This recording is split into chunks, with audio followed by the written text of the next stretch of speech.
Assalamualaikum warahmatullahi wabarakatuh. My name is Nurul Atiqah Binti Mohammad Sadzilan with Matric number 62230.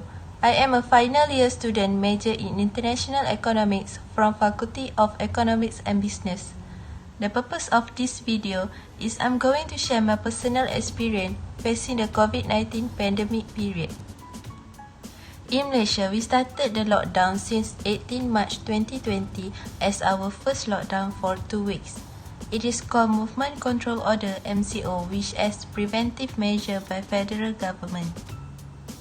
During this time, all sectors were closed except the essential services such as water, health, electricity, and food supply. The next phase is Conditional Movement Control Order (CMCO), where most of the sectors were open with the standard operation procedure such as social distancing and recorded the customer's name and phone number on the day of their visit. The latest phase is Recovery Movement Control Order (RMCO), which going to end on 31st August 2020. In this phase, the entertainment sectors are open such as karaoke center and indoor fun fest.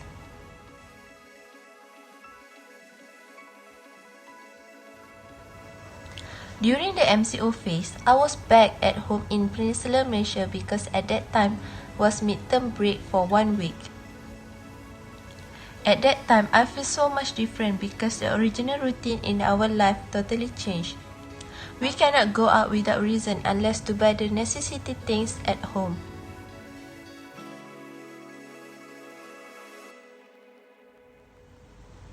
My first impression was shock, and at the same time I was wondering on how students can gain knowledge through this online learning. In this high technology era, we use the online meeting platform to do the class session.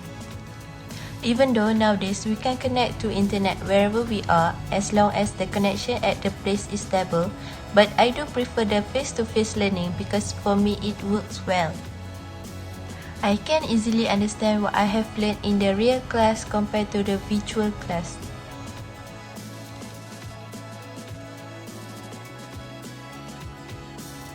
In my view, my social life during this pandemic period is under control because there are rules and regulations set by federal government to prevent this pandemic.